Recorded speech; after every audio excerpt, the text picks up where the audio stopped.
नमस्कार, आप देख रहे हैं राष्ट्र प्रथम। आपके साथ में हूं तुषार शर्मा। भारत भ्रमण में आपका स्वागत है। उन तमाम खबरों से आपको कराएंगे मुखातिब, लेकिन उससे पहले सुर्खियां। अंकिता हत्याकांड के मुख्य आरोपी पुलकित आर्य की फैक्ट्री में लगी भीषण आग, गिरफ्तारी के बाद किया गया था सील। जम्मू कश्मीर के 3000 युवाओं को मिली नौकरी, पीएम मोदी बोले, मैंने कश्मीर का दर्द किया महसूस।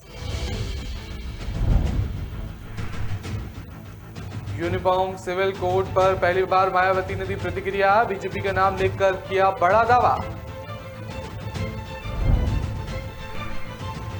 अमेरिकी विदेश मंत्री और एस जयशंकर ने फोन पर की बात, आतंकवाद, यूक्रेन युद्ध समेत कई मुद्दों पर की गई चर्चा। गुजरात में चुनावी जीत के लिए समान नागरिक संहिता का सहारा ले रही बीजेपी, ओबीसी ने साधा निशाना। अब खबरें जानेंगे विस्तार से। आपको बता दें कि उत्तराखंड के अंकिता हत्याकांड मामले में मुख्य आरोपी पुलकित आर्य की फैक्ट्री में आग लग गई थी और आग किन कारणों के चलते लगी है अभी इसका पता नहीं लग चुका है। पुलकित आर्य की ये फैक्ट्री स्वदेशी आयुर्वेद के नाम से जानी जाती थी। ताजा अपडेट के मुताबिक घटना के बाद एसआईटी की टीम ने पूरे क्षेत्र को सील कर दिया था। पुलकित आर्य की फैक्ट्री वनतारा रिजॉर्ट से सटी हुई है। इस हत्याकांड में जांच कर रही एसआईटी और डीआईजी पी रेणुका देवी के नेतृत्व में बनी हुई है और एसआईटी टीम के मुताबिक वनतारा रिजॉर्ट के वीआईपी के लिए अलग से प्रेसिडेंशियल स्वीट बुकिंग की व्यवस्था भी की जाती है, जहां से इन्हें स्पेशल ट्रीटमेंट दिया जाता था। हालांकि अभी तक ये पता नहीं लग चुका है कि वीआईपी लिस्ट में किस किस के नाम शामिल हैं। अंकिता हत्याकांड मामले के सामने आने के बाद पिछले महीने की 24 तारीख को स्थानीय लोगों ने पुलकित आर्य के रिजॉर्ट के पिछले हिस्से में को आग के हवाले कर दिया था। साथ ही लोगों ने बीजेपी विधायक रेणु बिष्ट की कार में तोड़फोड़ भी कर दी थी। दरअसल ये पूरा मामला गढ़वाल जिले का बताया जा रहा है, जहां वनतारा रिजॉर्ट के मालिक पुलकित आर्य और उसके दो साथियों ने रिसेप्शनिस्ट अंकिता भंडारी को नहर में फेंककर उसकी हत्या कर दी। मामला 18 सितंबर का है और घटना के बाद पुलकित ने ही अंकिता के लापता होने की शिकायत दर्ज कराई थी। वहीं 24 सितंबर को अंकिता का शव ऋषिकेश के पास चिल्ला नहर से बरामद किया गया।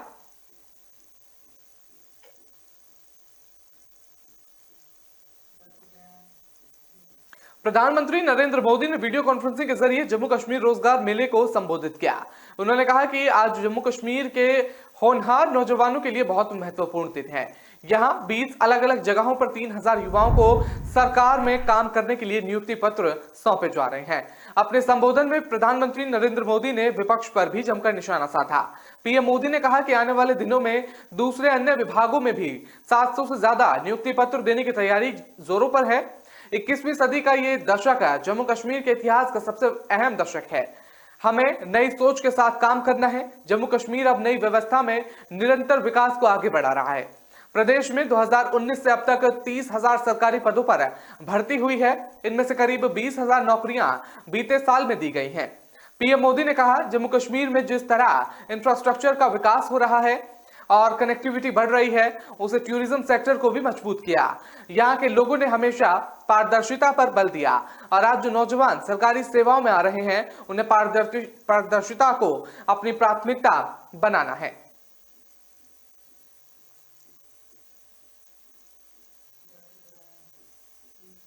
गुजरात में जल्द ही विधानसभा चुनाव होने वाले हैं। इससे पहले बीजेपी सरकार ने वहां पर यूनिफॉर्म सिविल कोड को लेकर बड़ा फैसला किया है। राज्य में यूनिफॉर्म सिविल कोड को लेकर एक कमेटी के गठन किया गया है। यह कमेटी सीएम भूपेंद्र पटेल के नेतृत्व में बनी है और जो समान नागरिक संहिता को लागू किए जाने के हर पहलू पर गौर करेगी। जिसके बाद बीएसपी प्रमुख मायावती ने बीजेपी पर जमकर निशाना साधा। मायावती ने अपने ट्वीट में लिखा, यूपी व अन्य राज्यों में भी रोजगार व विकास के बजाय बीजेपी द्वारा विवादित एवं विभाजनकारी मुद्दों की तरह समान नागरिक संहिता को चुनावी मुद्दा बनाना खास बात नहीं, किंतु रोजगार में इसको चुनावी मुद्दा बनाने से इसे आम चर्चा को बल मिलता है कि वहां बीजेपी की हालत वास्तव में ठीक नहीं है। बसपा प्रमुख ने अपने अगले ट्वीट में लिखा, जबकि केंद्र ने अपनी हाल ही में स्वयं माननीय सुप्रीम कोर्ट में कहा है कि यूनिफॉर्म सिविल कोड के मामले में कोई निर्णय अभी ना किया जाए, क्योंकि इसी से वो 22वें लॉ कमीशन को सौंपेंगे। तो फिर गुजरात विधानसभा चुनाव में ऐसा क्या होने जा रहा है जिससे बीजेपी विचलित है और वो झुक रही है। उन्होंने कहा कि साथ ही चुनाव को प्रभावित करने के लिए जनता की नजर से अज्ञात श्रेणियों से प्रस्ताव अकुल धन का इस्तेमाल कितना उचित है। ताजा आंकड़े बताते हैं कि गुजरात और हिमाचल विधानसभा आम चुनाव से पहले चुनावी बॉन्ड की गुप्त फंडिंग की मुफ्त 545 करोड़ रुपए के चंदे दिए गए हैं। यह धन कहां जा रहा है?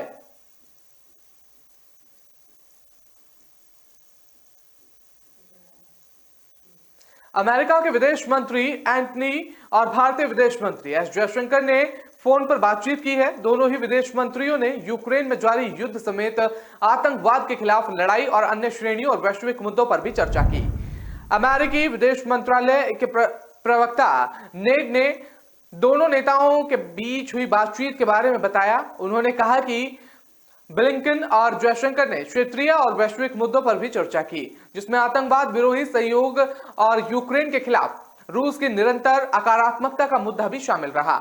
बातचीत के दौरान जयशंकर ने ब्लिंकन को आतंकवाद के खिलाफ मजबूत और स्पष्ट संदेश के साथ साथ 26/11 के मुंबई हमले के लिए जिम्मेदार लोगों को जवाबदेह ठहराने के उनके आह्वान के लिए धन्यवाद भी दिया। जयशंकर ने ट्वीट कर कहा कि अमेरिकी विदेश मंत्री एंटनी से बात करके अच्छा लगा। आतंकवाद और 26/11 की जवाबदेही पर उनके मजबूत और स्पष्ट संदेश के लिए उन्हें धन्यवाद दिया। इसके अलावा यूक्रेन संघर्ष और अन्य श्रेणियों और क्षेत्रीय मुद्दों पर भी चर्चा की गई। इससे पहले अमेरिका के विदेश मंत्री ब्लिंकन ने मुंबई में संयुक्त राष्ट्र सुरक्षा परिषद की आतंकवाद रोधी समिति यानी कि सीटीसी के एक अनौपचारिक सत्र को वीडियो संदेश के माध्यम से संबोधित किया था, जिसमें जयशंकर ने लश्कर-ए-तैयब के आतंकवादियों को अब तक सजा न देने का मुद्दा उठाया था। इस पर ब्लिंकन ने उनका समर्थन करते हुए कहा था कि मुंबई हमलों के साजिशकर्ताओं को सजा नहीं देने से दुनिया में फैले हुए आतंक पर गलत संदेश जाएगा। लेकिन ब्लिंकन ने कहा कि हम पर मुंबई हमलों के साजिशकर्ताओं को न्याय के कटघरे में लाने की जिम्मेदारी है, जिसमें उनके मास्टरमाइंड भी शामिल हैं।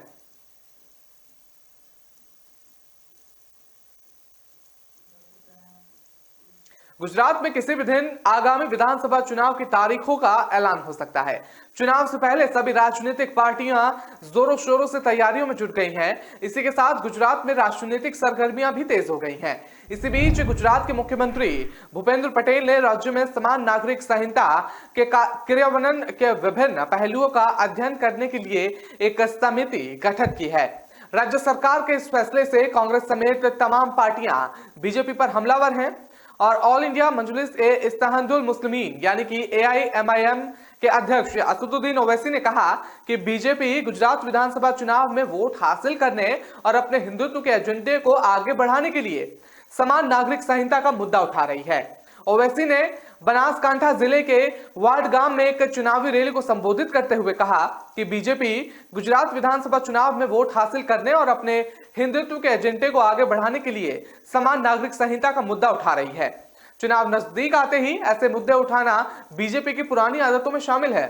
प्रधानमंत्री नरेंद्र मोदी के नेतृत्व वाली केंद्र सरकार ने उच्चतम न्यायालय को बताते हुए कहा था कि यूसीसी को लागू करना केंद्र का अधिकार है, न कि राज्य का। तो फिर अब ये सिर्फ चुनावी वोट हासिल करने के लिए यूसीसी का मुद्दा उठाया गया।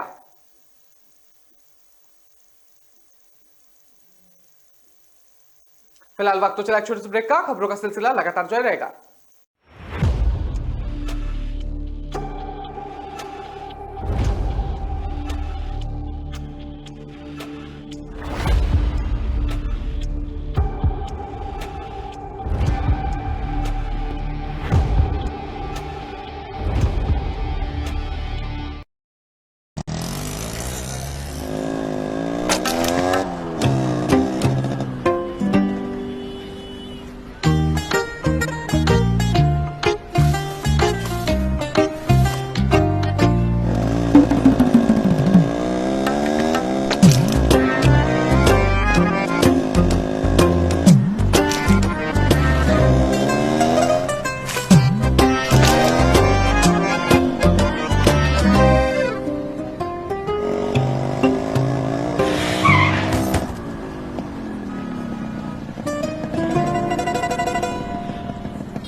जब सोच सुंदर होगी तभी तो देश सुंदर होगा।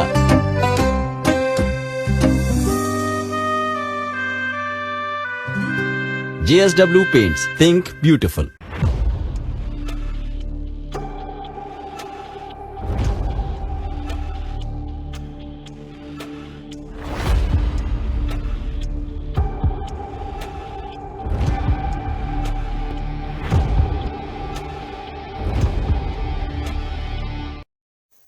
ब्रेक में आपका स्वागत है। रुक करते हैं अगली खबर का। आपको बता दें कि वंदे भारत एक्सप्रेस को मवेशियों की चपेट से बचाने के लिए पश्चिम रेलवे ने अहम कदम उठाए हैं। बता दें कि मुंबई गांधीनगर वंदे भारत एक्सप्रेस ट्रेन गुजरात के अतुल रेलवे स्टेशन के पास हादसे का शिकार हो गई थी। एक गाय ट्रेन के सामने आ गई। एक महीने में वंदे भारत एक्सप्रेस का यह तीसरा हादसा था। ऐसे हादसा ना हो इसके लिए पश्चिम रेलवे का रेलवे सुरक्षा बल आगे आया है। पश्चिम रेलवे के आरपीएफ के पास यात्रियों और रेलवे संपत्ति की सुरक्षा का जिम्मा है। मुंबई मंडल के आरपीएफ ने पाया है कि मवेशी मालिक और चरवाहे आदतन मवेशियों को रेलवे की जमीन और पटरियों पर चरने के लिए छोड़ देते हैं। इससे मवेशी रन ओवर के मामले सामने आ रहे हैं और पश्चिम रेलवे के मुख्य जनसंपर्क अधिकारी सुमित ठाकुर के अनुसार कैटल रन ओवर की एक ऐसी घटनाओं ने रेल परिचालन पर प्रतिकूल प्रभाव डाला, जिससे ट्रेन के पटरी से उतरने और सहित दुर्घटनाओं की संभावना बढ़ जाती है। ये पटरियां और यात्रियों की सुरक्षा को भी खतरे में डाल देती हैं। रेल यातायात और व्यवधान और रेल संपत्ति को नुकसान आदि का कारण बनना पड़ता है। भविष्य में ऐसे मामलों की रोकथाम के लिए मुंबई डिवीजन के रेलवे सुरक्षा बल ने विभिन्न संवेदनशील स्थानों की पहचान की है। आरपीएफ ने इन सभी स्थानों पर लगातार जागरूकता अभियान चलाया है। बता दें 2022 में आरपीएफ ने अब तक संवेदनशील स्थानों पर 1023 जागरूकता अभियान चलाए हैं।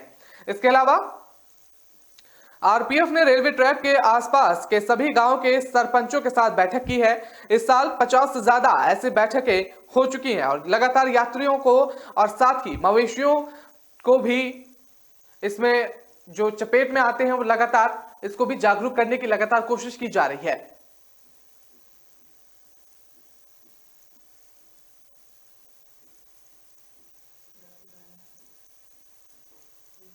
बिहार के औरंगाबाद के ऐतिहासिक और पौराणिक स्थल देव में लगने वाले 4 दिवसीय सुप्रसिद्ध छठ मेला में बिहार के कोने कोने और दूसरे राज्यों से श्रद्धालुओं के पहुंचने का सिलसिला लगातार जारी है। आधिकारिक सूत्रों के अनुसार छठ मेले में अब तक 6 लाख से अधिक श्रद्धालु देव पहुंच चुके हैं और बता दें कि सुबह से ही देव कथित त्रियुगिनी सूर्य मंदिर में स्त्री पुरुष और श्रद्धालु कतारबद्ध होकर भगवान भास्कर का दर्शन पूजन और अर्चन कर रहे हैं। वहीं मंदिर में महिलाओं के प्रवेश के लिए विशेष व्यवस्था की गई है। सुरक्षा के लिए महिला पुलिसकर्मी की भी तैनाती की गई है। देव के पौराणिक सूर्य कुंड में रविवार दोपहर से भगवान भास्कर के अर्घ्य अर्पित करने का सिलसिला प्रारंभ हो गया, जो लगातार सोमवार सुबह तक जारी रहेगा। सूर्य कुंड के पास किसी भी प्रकार की अप्रिय घटना को रोकने के लिए एनडीआरएफ और एसडीआरएफ की टीम भी तैनाती की गई है। जिलाधिकारी सौरभ जायसवाल ने बताया है कि संपूर्ण मेला क्षेत्र में चप्पे चप्पे पर दंड अधिकारियों के नेतृत्व में सशस्त्र पुलिस बल की तैनाती की गई है और नियंत्रण कक्षों के माध्यम से पूरे मेले की निगरानी रखी जा रही है।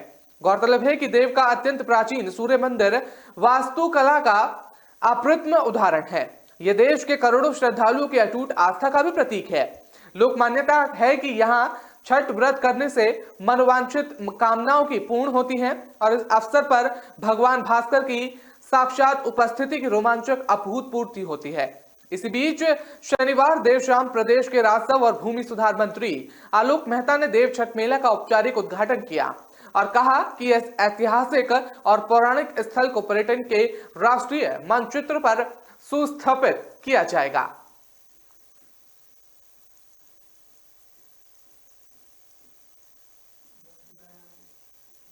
भारतीय मौसम विज्ञान विभाग ने दिल्ली एनसीआर में अगले 5 दिनों तक मौसम शुष्क रहने की संभावना जताई है।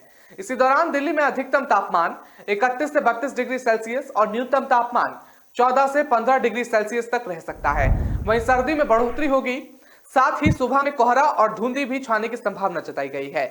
मौसम विभाग के अनुसार दिल्ली में अधिकतम तापमान 31 डिग्री सेल्सियस रह सकता है। सुबह में हल्का कोहरा छाना और लेकिन दिन में मौसम साफ रहने की संभावना जताई गई है।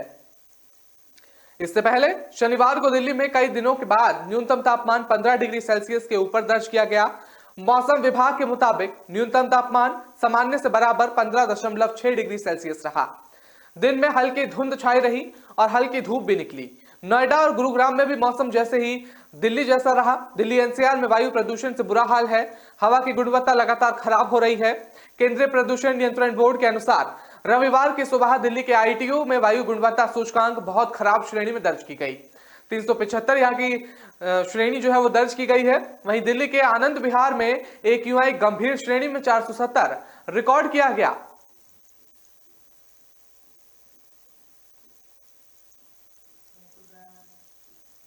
उत्तर प्रदेश के सीएम योगी आदित्यनाथ ने लोक आस्था के पर्व छठ पूजा पर शुभकामनाएं दी हैं। उन्होंने एक वीडियो संदेश जारी करके छठ मैया की कृपा से प्रदेश में सबके जीवन में सुख और खुशहाली बनी रहे। वीडियो के जरिए ये संदेश उन्होंने दिया है। और 4 दिवसीय छठ पूजा के तहत शनिवार को छठ व्रतधारी खरना पूजा कर रहे थे और सीएम योगी ने भोजपुरी में वीडियो संदेश जारी किया। उन्होंने कहा, लोक आस्था, प्रकृति प्रेम, पवित्रता और सूर्य उपासना के महापर्व छठ पर मेरी तरफ से आप सभी माताएं, बहनों और भोजपुरी समाज के लोगों को मंगल कामना देता हूं। छठी मैया की कृपा से हमारे प्रदेश में सबके जीवन में सुख और खुशहाली बनी रहे, यही प्रार्थना करता हूं। जय जय छठी मैया। वहीं सीएम योगी ने ट्वीट कर लिखा कि सभी प्रदेशवासियों और श्रद्धालु जनों को भावना और भगवान सूर्य की उपासना के महापर्व छठ की हार्दिक बधाई और शुभकामनाएं। छठी मैया की कृपा से लोक आस्था का ये महापर्व संपूर्ण सृष्टि के लिए सुख, समृद्धि और आरोग्यता का कारक बने, यही कामना करता हूं। जय छठी मैया। सीएम योगी ने छठ पूजा को लेकर उच्च स्तरीय बैठक की है। सीएम योगी आदित्यनाथ ने बैठक में निर्देश दिए हैं कि नदी घाटों पर साफ सफाई के साथ सुरक्षा की व्यवस्था की जाए। इसके अलावा पर्याप्त रोशनी, पार्किंग, पीने का पानी और टॉयलेट का भी प्रबंध किया जाए। बैठक में राज्य में के डिप्टी सीएम ब्रिजेश पाठक सहित जल शक्ति मंत्री स्वतंत्र देव सिंह और पीडब्ल्यू मंत्री जितिन प्रसाद, परिवहन मंत्री दयाशंकर और नगर विकास मंत्री अरविंद शर्मा भी इसमें मौजूद रहे थे।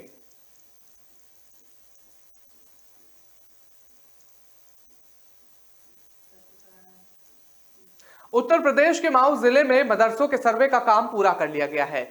यहां कई गैर मान्यता प्राप्त मदरसे पाए गए हैं, जिन पर एक्शन की तैयारी लगातार की जा रही है। फिलहाल इन मदरसों की सूची तैयार कर जिला प्रशासन सरकार को भेजेगी। इसके बाद आगे की कार्रवाई की जाएगी। माऊ में कुल 26 गैर मान्यता प्राप्त मदरसे पाए गए हैं। जिला प्रशासन ने इन मदरसों का डेटा इकट्ठा कर रही है और इसके बाद शासन को रिपोर्ट भेजी जाएगी। इससे पहले माऊ के एसडीएम और समाज कल्याण अधिकारी की टीम ने पूरे जिले का दौरा कर सर्वे किया। सर्वे के दौरान 12 बिंदुओं पर मदरसों से पूछताछ की गई, जिनमें से 26 मदरसे उन पर खरे नहीं उतर पाए। और इस सर्वे को लेकर एसडीएम हेमंत चौधरी ने बताया कि कुल 26 गैर मान्यता प्राप्त मदरसे संचालित हो रहे हैं और उनकी पूरी सूची तैयार कर ली गई है। उनके खिलाफ एक्शन की तैयारी चल रही है। शासन को भी पूरी रिपोर्ट भेजी जा रही है। फिलहाल जिला अधिकारी को रिपोर्ट भेज दी गई है। एसडीएम हेमंत कुमार ने बताया कि शासन के आदेश अनुसार आगे की कार्रवाई की जाएगी। उत्तर प्रदेश में पिछले कुछ समय से सभी जिलों के मदरसे की जांच की जा रही थी। इस सर्वे के दौरान कई मदरसे गैर मान्यता प्राप्त मिले हैं, जिसमें सहारनपुर का दारुल उल्म देवबंद भी है। ये सभी वैसे मदरसे हैं जिन्हें यूपी मदरसे बोर्ड से मान्यता प्राप्त नहीं मिली हुई है। और इस्लाम के जानकारों का कहना है कि दारुल उल्म इस्लामिक शिक्षा का बड़ा केंद्र है और उसे किसी बोर्ड से मान्यता की जरूरत नहीं है।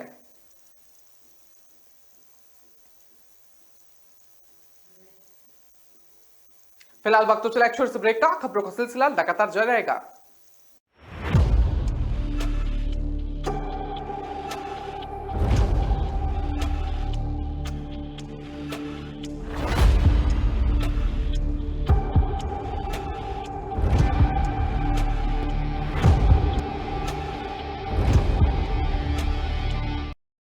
चंद्रू, कहाँ ले जा रहा मुझे? किराया पूछा? उबर ऑटो है मैम, किराया सही है। जो सोचे जो चाहे वो करके दिखा दे। किराए पर नोक झोंक छोड़ो, उबर ऑटो से बस सोचो और चल पड़ो। उबर, बस सोचो और चल पड़ो।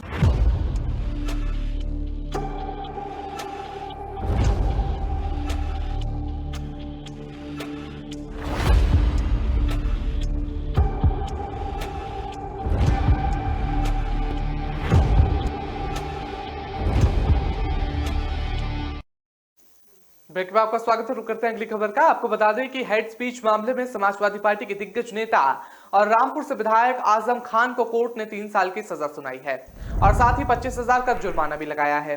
बता दें ऐसे में उनकी विधानसभा की सदस्यता भी चली गई है। इसी के मद्देनजर सपा सांसद डॉक्टर बर्फ का बड़ा बयान सामने आया है। उन्होंने कहा है कि सपा नेता आजम खान को हरासमेंट किया जा रहा है। संभल सांसद ने कहा कि समाजवादी पार्टी के दिग्गज नेता आजम खान के साथ ज्यादती हो रही है। साथ ही उन्होंने कहा कि यह मामला कोर्ट तक पहुंचा दिया गया और अब कोर्ट तो अपने हिसाब से ही सजा सुनाएगा। संभल सांसद ने आगे कहा कि आजम खान को हैरेसमेंट किया जा रहा है। उन्होंने यूपी सरकार के साथ साथ कोर्ट के आदेश पर भी सवाल खड़े कर दिए। उन्होंने कहा कि जो कुछ हो रहा है वो सब इशारे पर हो रहा है। और बता दें कि हेड स्पीच से जुड़ा यह मामला साल 2019 के लोकसभा चुनाव के दौरान का है। 27 जुलाई 2019 को बीजेपी के नेता आकाश सक्सेना ने आजम खान के खिलाफ मामला दर्ज कराया था। आरोप था कि रामपुर की मिलक विधानसभा सीट पर जनता को संबोधित करते हुए आजम खान ने एक चुनावी भाषण दिया था। इस दौरान आजम खान ने सीएम योगी और पीएम मोदी और तत्कालीन डीएम को लेकर आपत्तिजनक भाषण का इस्तेमाल किया था।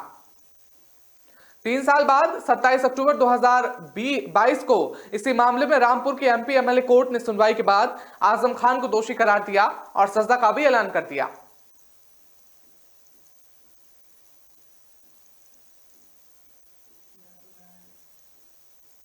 उत्तर प्रदेश के वाराणसी जिले में काशी विश्वनाथ मंदिर और ज्ञानवापी मस्जिद की सुरक्षा में तैनात केंद्रीय रिजर्व पुलिस बल यानी कि सीआरपीएफ के जवानों ने क्षेत्र को हरा भरा करने की कोशिश के तहत अब तक 75,000 से अधिक पौधे लगाए हैं।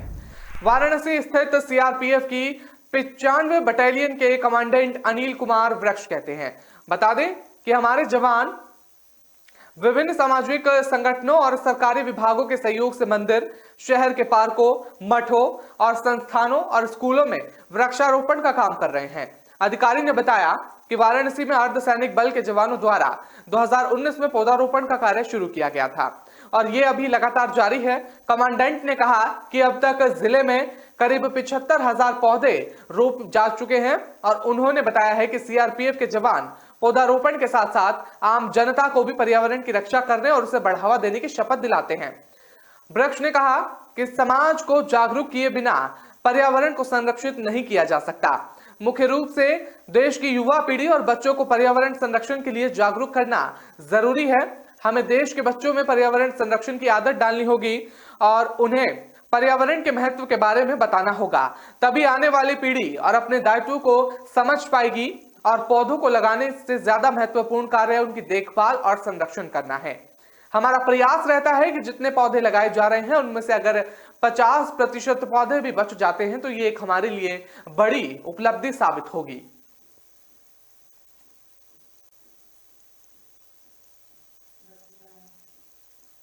राजस्थान के 12 जिले में लहसुन का ठीक दाम नहीं मिलने से किसान लगातार परेशान हैं। कई किसान तो नदियों में या सड़कों पर लहसुन फेंक रहे हैं तो कई जगह किसान लहसुन को मवेशियों और गौशालों को गायों में खिलाने तक को मजबूर हो गए हैं। बता दें कि लहसुन की लागत 50,000 रुपए बीघा तक आती है, लेकिन भाव ने इस बार किसानों की कमर तोड़ दी है। 200 से लेकर 2,000 प्रति क्विंटल भाव मिलने से किसानों को किराया नहीं मिल पा रहा है। दाम कम मिलने से किसानों को बहुत बड़ा नुकसान हो रहा है। किसानों को दिन रात की मेहनत से की गई पैदावार का कोई दाम नहीं मिल रहा है। पिछले साल से किसानों ने अच्छे भाव के इंतजार में लहसुन रखा हुआ था जो अब खराब हो रहा है। ऐसे में मजबूर किसानों को लहसुन फेंकना पड़ रहा है। किसान 1 साल से उम्मीद लगाए बैठे थे कि जब दाम बढ़ेंगे तो उन्हें मुनाफा होगा, लेकिन अब वो बहुत निराश हैं और दाम नहीं मिलने से किसानों को बैंकों के केसीसी के लोन का कर्ज, व्यापारी से लिया गया कर्ज चिंता में डाल रहे हैं। और अंता के निकटवर्ती ग्राम रतड़िया में एक किसान ने लहसुन का ठीक भाव नहीं मिलने की वजह से श्री गोविंद गौशाला में ट्रैक्टर ट्रॉली से ले जाकर गायों के लिए लहसुन को डाल दिया गया। गौशाला के सदस्य जगदीश प्रसाद मालव और कमलेश मालव ने बताया कि किसान बनवारी लाल मालव ने ट्रैक्टर ट्रॉली से श्री गोविंद गौशाला में लहसुन की कट्टियां लाकर गायों के लिए डाल दिया। और गौशाला सदस्य ने बताया कि पूछने पर किसान बनवारी लाल मानव ने कहा कि लहसुन का ठीक भाव नहीं है और मंडी में बेचने जाएं तो खर्च भी नहीं निकल सकेगा। इसे तो अच्छा होगा कि इस लहसुन को थोड़ा थोड़ा करके गायों को खिला दिया जाए ताकि थोड़ा बहुत पुण्य भी प्राप्त मिल सके। और किसानों ने कहा कि वो भाव नहीं बढ़ने से परेशान थे और बेचने से तो गायों के खिलाना ही उचित समझा। और उन्होंने कहा कि गौशाला में लहसुन लेकर आया हूं और गायों को खिला रहा हूं।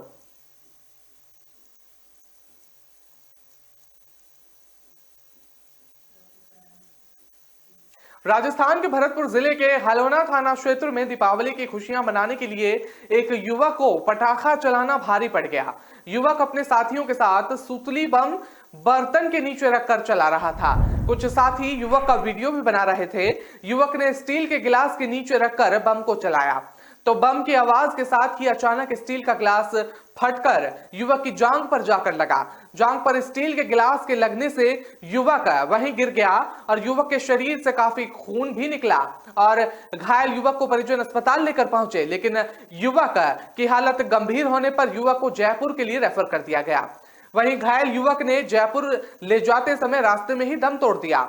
भरतपुर जिले के हलेना कस्बे की इंदिरा नगर कॉलोनी में कुछ युवक सड़क पर बम चला रहे थे। युवक बम के ऊपर स्टील के बर्तन रखकर बम में आग लगा देते थे और इसकी वजह से वीडियो भी बना रहे थे। युवकों को देखकर इंदिरा कॉलोनी निवासी 20 साल का बिट्टू भी उनके पास चला गया और युवक के साथ बम चलाने लगा। कॉलोनी के स्थानीय लोगों ने बम चला रहे युवक को समझाया कि बर्तन के नीचे बम रखकर चलाने से उनके चोट लग सकती है। स्थानीय लोगों ने समझाने पर सभी युवक मान गए और स्थानीय लोगों के जाने के बाद वो फिर से वही हरकत करने लगे। और बता दें कि स्टील के बर्तन के नीचे बम चला रहे युवक के साथ ही बिट्टू खड़ा हुआ था। वहां भी उनके साथ सूतली बम जला रहा था और तभी एक युवक ने सूतली बम के ऊपर स्टील का ग्लास रख दिया और सूतली बम को आग लगा दी। स्टील का ग्लास बम के धमाके से फट गया और उसके टुकड़े टुकड़े हो गए और बिट्टू की जांघ और गुप्त अंग पर जाकर लगे। स्टील के टुकड़े लगते ही बिट्टू सड़क पर गिर गया और बिट्टू के खून निकलता देख बम चला रहे युवक वहां से भाग गए और बिट्टू के इतने खून निकला कि किसी की हिम्मत नहीं हुई कि बिट्टू को उठाकर लेकर चला जाए।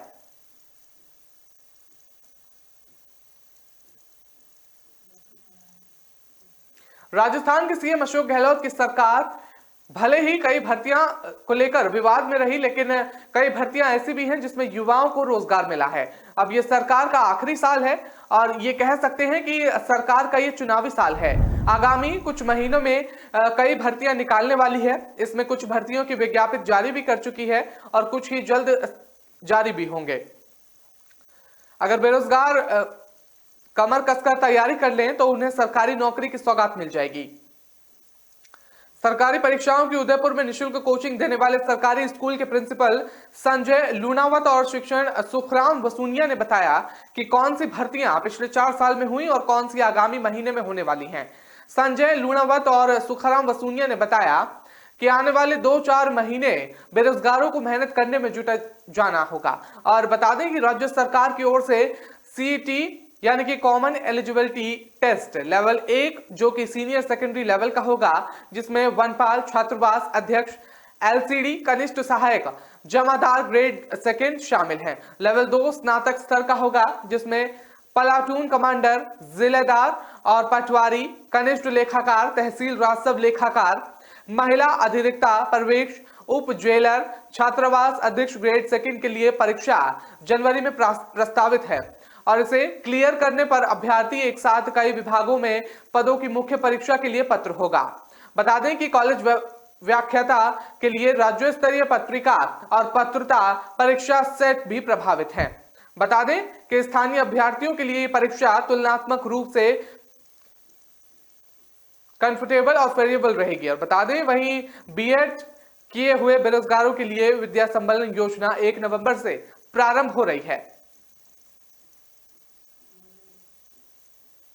फिलहाल इस बुलेटिन में इतना ही। मुझे दीजिए इजाजत। नमस्कार।